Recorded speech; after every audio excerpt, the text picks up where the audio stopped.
Eh bien, salut à tous, c'est Génétique et aujourd'hui on se retrouve pour la rétrospective de la conférence de Microsoft qui a lieu en ce moment même à Los Angeles à l'E3. Donc aujourd'hui je n'ai pas tout vu parce que je n'ai pas pu tout voir, j'ai eu quelques problèmes techniques. Donc je vous prie de m'excuser, mais vous aurez les plus grosses informations concernant Microsoft. Déjà, Microsoft a prévu de sortir beaucoup de choses cet automne. Donc ce fameux automne 2012. On aura déjà la tablette Glass Xbox, donc la Xbox tablette Glass, qui permettra de pouvoir contrôler, de regarder et visionner et naviguer avec une tablette sur sa Xbox, donc toujours sur sa Xbox 360. Hein. On n'a aucune information concernant la Xbox 720, qui reste quand même un mystère pour Microsoft, enfin pas pour Microsoft, mais surtout pour nous, téléspectateurs de la série. Donc, il y a aussi ça, suivi, donc on va pouvoir naviguer, contrôler toujours par Kinect et par contrôle vocal, un nouveau Internet Explorer spécial Internet Explorer Navigation Xbox 360 qui sera disponible dès cet automne pour pouvoir bien sûr naviguer avec un logiciel de reconnaissance vocale dont Internet Explorer qui sera adapté et un peu modélisé pour la Xbox. Donc il sera vraiment pas mal. Donc ça change un petit peu vu qu'on avait Bing et qui n'est pas forcément top, faut le dire. Là on aura un vrai moteur de recherche spécial Xbox. Sinon pour ce qui est des prochains DLC seront exclusifs à la Xbox pendant un mois et non plus pendant 2 semaines car Microsoft a payé l'exclusivité. Vous aurez aussi, pour faire une parenthèse un petit peu, Windows 8 qui sera bientôt disponible entre cet automne et Noël, donc qui seront disponibles pour les ordinateurs commandés pour Noël. Donc Windows 8 aura la disponibilité et surtout le programme surtout sera de pouvoir utiliser à distance Windows 8 sur plusieurs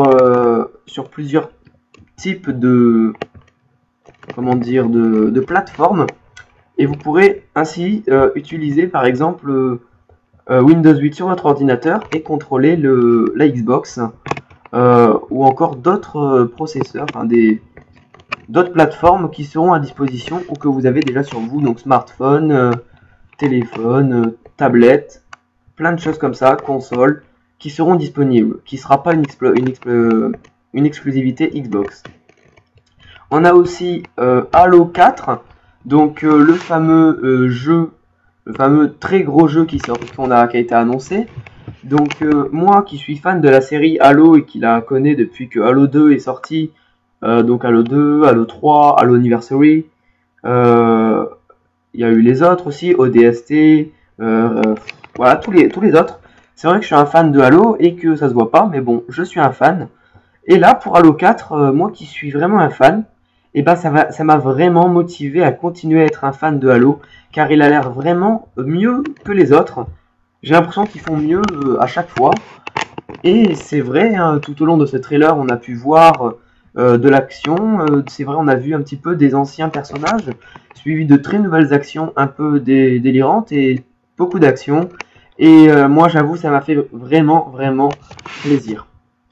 Après, on a eu aussi droit à du Gears of War 3. Non, excusez-moi, du Gears of War 4. Donc le tout nouveau bien sûr, donc Gears of War 4 Judgment, donc c'est le tout nouveau. Donc on a pu voir aussi, le nouveau trailer dure pas longtemps, on voit juste le début qui est bien sûr un peu plus jeune. Donc on voit les acteurs de la série qui sont un peu plus jeunes, avec bien sûr un jeu prévu pour 2013 comme tous les autres jeux prévus par Microsoft. Donc c'est un jeu qui sera vraiment très attendu. Donc on voit dès le début qu'ils sont emprisonnés et qu'au final ils sont libérés et qu'ils viennent à l'attaque et à l'assaut du monde de Gears of War et qui reviennent dès le début attaquer des méchantes bestioles dans plein de feu et d'action avec les 3 personnages et toujours avec la Lanzor, la fameuse Lanzor. C'est vrai que le moteur graphique a l'air vraiment exceptionnel, donc moi ça m'a vraiment plu comme les autres. On a pu aussi voir d'autres jeux, un jeu qui ressemble à Angry Bird, je ne me rappelle plus du nom, qui avait l'air vraiment pas mal aussi. Vraiment, moi, ça m'a plu comme il faut. Après, on a pu voir aussi beaucoup d'autres jeux, suivi aussi de Tomb Raider, donc le tout nouveau. Donc ce Tomb Raider a un nouveau thriller pour donc déjà nouveau moteur graphique, nouvelle histoire pour la belle Lara. Oui, ça a l'air vraiment sympathique. Il a l'air vraiment pas mal d'action. Donc c'est vrai qu'on reprend, on a des fusils, on a des arcs. On, alors, elle a pas l'air très douée, hein, comme dans tous les Tomb Raider. C'est vrai qu'on a vraiment beaucoup de choses très jolies à voir sur ce Tomb Raider qui a duré pas mal de temps pour ce petit let's play, comme pour Gears of War, comme pour tous les jeux. On a eu le droit à un petit let's play de plusieurs personnes travaillant chez Microsoft. On a eu aussi le droit à Forza Horizon, donc apparemment le moteur graphique n'est pas le même, mais il n'est pas mieux. Donc je pense à un moteur graphique de Forza 2, entre Forza 2 et Forza 3. Le modélisme est quand même bien modifié pour les voitures. C'est vrai qu'on a vraiment quand même, ça change, ça ressemble plutôt à un jeu de course qu'à un jeu de Forza en fait. Je sais pas si vous me suivez. On a pu aussi constater que le nouveau Resident Evil 6 était lancé. Donc vraiment sympathique aussi pour ce jeu. Donc il y a eu quoi d'autre? Oui, donc pour Resident Evil 6, on a eu le droit à un let's play vraiment sympathique, bourré d'action. Donc par contre, le moteur graphique n'est pas top et reste presque pareil qu'un Call of Duty. Donc c'est vrai que pour ça j'ai été un peu déçu. Sinon l'histoire, ben moi je trouve, bon, je suis fan de la série, extrêmement fan de la série Resident Evil. C'est vrai que moi je suis grand fan des 4 premiers. Du cinquième aussi, on va pas se mentir, mais un peu moins. Et là pour ce sixième, j'ai l'impression que bah ça change, hein. En fait, à chaque fois, on atterrit dans un endroit qui ne ressemble plus à Resident Evil. Donc là, on est dans un univers vraiment explosif et zombifié. Donc oui, ça a l'air assez sympa, donc pourquoi pas. Sinon, on a eu bien sûr pour terminer l'E3, la conférence donc toujours de Microsoft, mais cette fois de Black Ops 2. Donc on a eu le droit également à un let's play. Donc très pratique, on a vu vraiment des armes un peu futuristes. On a eu l'air drone pilotable, bon bah ça c'est qu'un détail. Donc en fait l'air drone est contrôlable via une espèce de montre digitale par faisceau laser. Et une fois qu'on ordonne par faisceau laser d'aller vers tel endroit, le drone y va et bombarde de mitrailleuses. Donc ça a l'air d'être une petite sulfateuse comme on a l'habitude dans les petits Black Ops. On pourra aussi également contrôler, à un moment on voit beaucoup d'actions, beaucoup d'explosifs, tout ça. Est-ce que ça sera peut-être le bordel? Moi ça a l'air sympathique, ça change un petit peu de Black Ops. C'est vrai que ça a l'air pas mal. Alors après on a vu aussi des bâtiments qui s'écroulent mais pas bien faits. Donc là oui, le moteur graphique reste le même, à part pour les couleurs qui sont modifiées. Le moteur graphique n'est pas exceptionnel et je ne suis pas le seul à le savoir. Sinon, oui, des armes futuristes qui ont l'air vraiment cheatées, hein, comme les commentateurs l'ont dit. C'est vrai qu'on a aussi pas mal d'actions. On n'a pas eu de conférence concernant le zombie, donc dommage, on s'y attendait. Mais je pense qu'ils veulent garder l'exclusivité ou alors il n'existera pas. Je ne sais pas, mais ça a l'air vraiment sympathique tout ça. Donc sinon on a eu le droit à plusieurs jeux arcade comment je pourrais dire ça, au Kinect, qui ont l'air vraiment un petit peu sympathiques. On a eu Artorias, les prochains DLC, Splinter Cell Black Site présenté.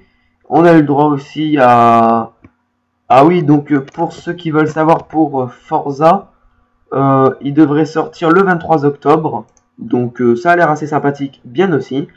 Sinon, l'application Smart Glass sera disponible, donc c'est ce que je vous avais dit il y a un instant, enfin au début de la vidéo, sur Xbox 360.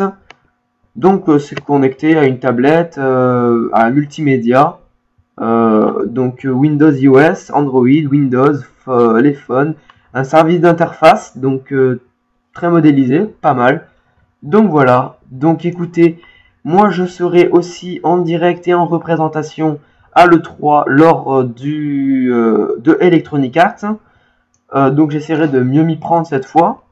Donc Electronic Arts se trouve à 21h55 jusqu'à 23h05.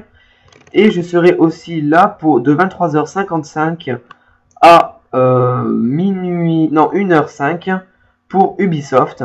Donc après on se retrouvera demain matin pour Nintendo, donc un jeu très attendu aussi, enfin pour tout ce qui a été annoncé, ça a l'air sympa.